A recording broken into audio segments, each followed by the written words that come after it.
पण छत्रपती शिवाजी महाराज छत्रपती संभाजी महाराज सांगत असताना त्या इतिहासातून शिकण्याची सगळ्यात महत्वाची गोष्ट, संकट मोठं आहे. जसा स्वराज्यावर अफजल खान चालवला, स्वराज्य फार लहान होतं. अफजल खानाकडे प्रचंड संपत्ती होती, प्रचंड सैन्य होतं, प्रचंड साधनं होती.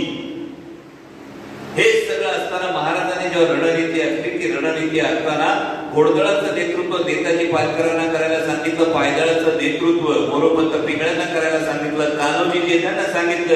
अफजल खान आत आल्यानंतर फक्त तुम्ही जेवणावळी घाला. गोपीनाथ पंत बोकीनांना सांगितलं तुम्ही जाऊन फक्त वकिली करा. जीवा माला सिद्धी हिलाल यांना सांगितलं तुम्ही फक्त अंगरक्षण करा. शिंगवाल्याला सांगितलं की मी आत गेल्यानंतर शिंग वाजव. तोफवाल्याला सांगितलं शिंग वाजलं की तोफ वाजव. तोफ वाजली की तुटून पडायचं हे सैन्याला सांगितलं. बरोबर. आता मला सांगा, नेताजी पालकर घोडदळाचं नेतृत्व करण्याऐवजी तोफवाल्याने तोफेला बदली दिली का नाही बघायला गेले का? मोरोपंत पिंगळे पायदळाचं नेतृत्व करण्यासाठी जिथं लपून बसले होते, तिथून मोरोपंत पिंगळे आपली जागा सोडून गोपीनाथ पंत बोकी नीट वकिली करतायत का ते बघायला गेले का? होता जीवा म्हणून वाचला शिवा म्हणणारा जीवा महाला, हा सय्यद बंडावर आपल्याला लक्ष ठेवायचं होतं. तर जीवा महाला जाऊन अफजल खानाने कुठलं बख्तर घातलंय हे बघायला गेला का? शिंगवाला जो होता त्या शिंगवाल्याने तोफवाल्याने तोफेला तेरपाणी केलंय का नाही हे बघितलं का?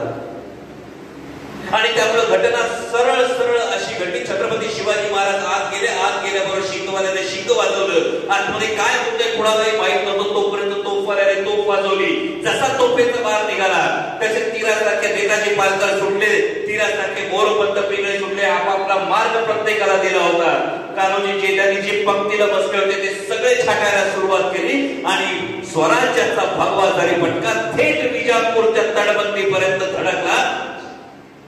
अफजल खान तर गर्दीस मिळालाच होता. सांगण्याचं तात्पर्य, भावांनो, ही निवडणूक या अफजल खानाची मोहीम.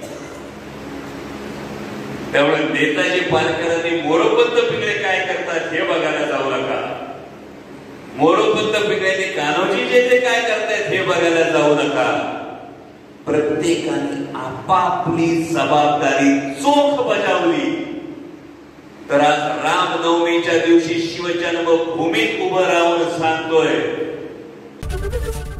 एबीपी माझा, उघडा डोळे बघा नीट.